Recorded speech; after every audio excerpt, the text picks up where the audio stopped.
If you think you've lost everything, is life worth living?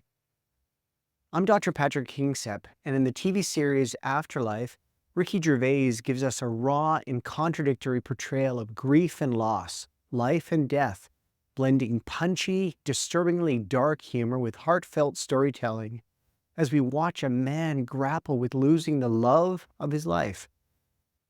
Usually when grief is shown on TV or in movies, it's often a character going on a journey from deep sorrow to miraculous healing. And then you can just feel this predictable and often melodramatic ending. But in Afterlife with Ricky Gervais, grief is done very differently. It's his personal connection to the subject matter that delivers such a relatable, just story of grief. I'm not as good as her, and I'm proud of that. You're just different. I'm angry, I'm petty, I'm sad, I'm jealous of anyone who's still got someone.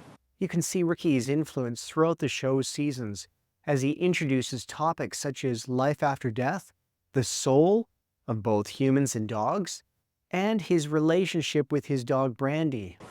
You like having a dog, don't you? She saved my life. She knows when I'm sad. I mean, I'm always sad, so it's hard for her to be wrong. It is the most raw and real depiction of loss I've ever seen. It feels like we're watching a man struggle with wanting to go back in time and being stuck in the now. I know she knew I loved her, but did I actually say it out loud? Did I remind her all the time? Yeah, you did. It was obvious to everyone around, let alone her.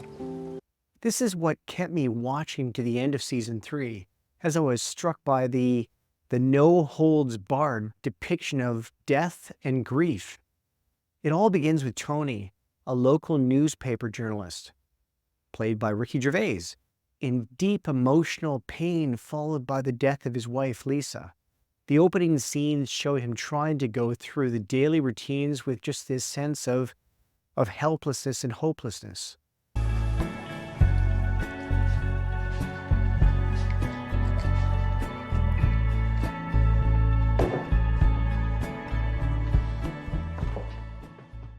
We also see him watching video recorded messages from Lisa, seeing both unwell with cancer in her goodbye messages and healthy in videos taken just before Tony pulls a prank on her.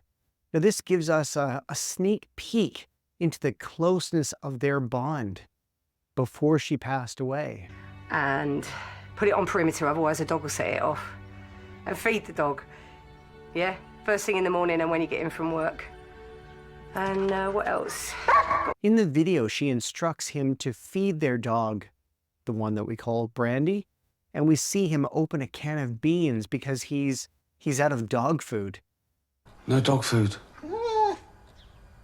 Baked beans or vegetable curry? Thought so. Oh, sorry. Now, this just sets the tone for Tony as we watch him continually battle between sitting in his grief and having to move forward with his life. And it's often his dog that just forces him to be present. Tony's attempt to cope with his loss of Lisa is central to the show. I don't want you to grieve forever. I mean, grieve a bit. I want everyone in floods at the funeral.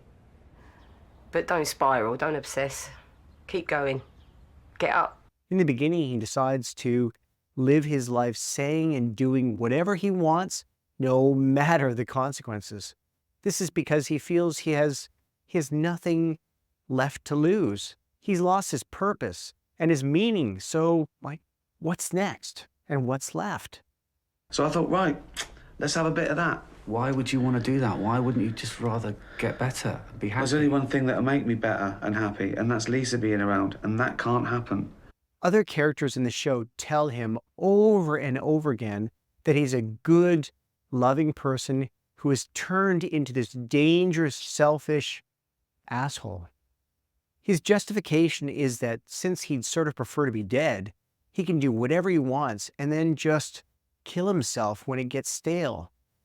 If I become an arsehole and I do and say what the fuck I want for as long as I want, and then when it all gets too much, I can always kill myself. It's like a superpower. We watch him try to drink the pain away, take drugs, and make himself and pretty much everybody around him miserable. You, sure you don't want a bit of this in it? Yeah, go on. Sure. What's the worst that can happen? We're left with wondering if he will give up. Will people still care about him? Can anybody save him? School. Just because you're unhappy doesn't mean you have to make everyone else miserable. The opposite to my approach. He rejects the idea of simply moving on with his life and shows anger and frustration about this concept when talking and just interacting with people. He uses humor, often dark and biting, to shield himself from the pain, and he just clings to this belief he has some control over the sadness and the sense of loss he is feeling. He also uses tactless humor and abrasive comments to keep others at a distance from him. Read, the park's for everyone. Oh, right. Oh, sorry. Thank you. Come here, girl. Come here. What? He is not a fat, hairy, nosy cocksucker. Bad girl, Brandy. And I was just struck by how Ricky uses humor to open the viewer's eyes to the absurdness of society's norms and the many complexities of human behavior. He removes the usual facades and the masks, giving a brutally honest view of life, death, loss, and grief. I'm not angry anymore. I don't want to punish the world. I've had my life, and now there's nothing more to add. And it annoys me that people think I can have that again with someone else, like I can replace Lisa. I can't. He's telling us what we're taught about these experiences, that they just don't always hold when faced with the harsh realities of life. It's too hard. We talk a good talk, but when it comes to it, we sort of run and hide from, real sacrifice. Through his humor, he shows that grief and loss are just immensely challenging, yet deeply human experiences. Right, you say God, but what do you think God is exactly? I don't know what God is exactly, but, I believe in something. Vague. And it just led me to think about my own experiences of loss and how I felt I should cope with it, what I thought grief should look like, and then how I did cope with it. I believe that grief is ugly and it's difficult to sit with despite how we might try to dress it up.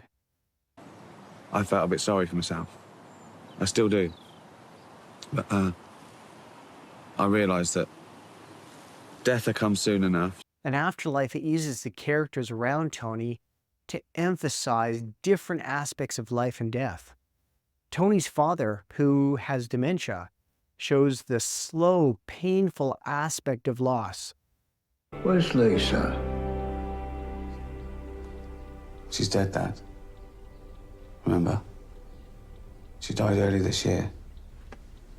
She was here this morning. That is, losing someone when they're still living.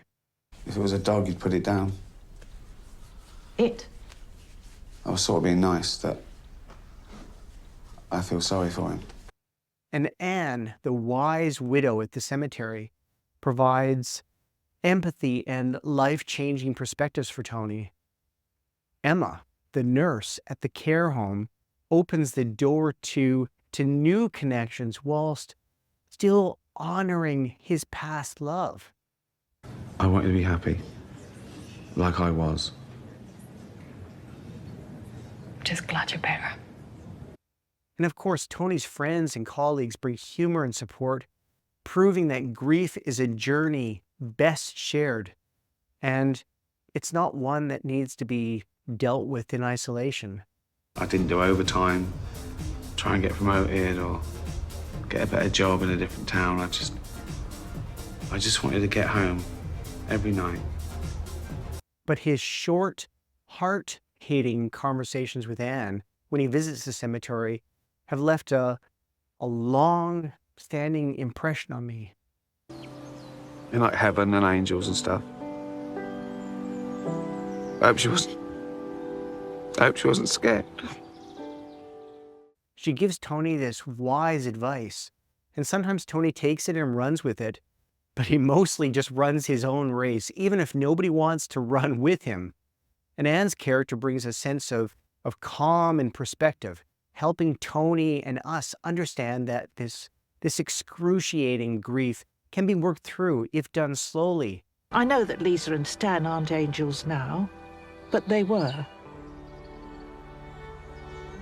If you want to be an angel, you've got to do it when you're alive. Be good, do good things. And through season 2, we watch Tony trying to get revenge on the world for Lisa's untimely death and just descending into this deep depression.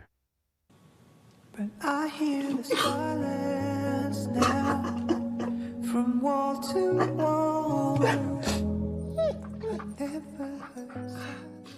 But it's in season 3 that we see Tony slowly come to terms with her passing. The last season of season 3, the finale, is hard-hitting. I can watch it over and over again. I'm not sure what it is, but it reaches into my heart and it just really pulls on the strings. It shows Tony and Brandy, his beloved dog, seemingly changing into ghosts as they walk away through the field. Many of us are wondering, does he die? Or what does this actually mean? And ultimately, Ricky tells us that afterlife is about hope. I'll never find anyone to replace Lisa. And I've realised I don't want to. But I do want to find a reason to live. And he says, the ending says we all die, but not today. And life goes on. And that's what the ending is. Because the whole show is all about ending and beginnings. It's all about people thrown together randomly. It asks the big question, if you lose everything, is life still worth living? And my answer is a resounding yes. If you've got something to do, if you've got something to get up for, then keep going, because you haven't got long anyway. So Afterlife tells us, don't hurry grief. Every character in the show portrays different views on grieving. Some are helpful, and some are not. It just shows how people can live alongside their grief, and that it takes time, and the amount of time, it differs for everyone. At the beginning of the afterlife, life has no meaning for Tony, and he will not be without his wife until it does. And that's the meaning of the afterlife. Good night, gorgeous. Say it back. You gotta say it back or I won't sleep. Good night. Good. Now I can sleep.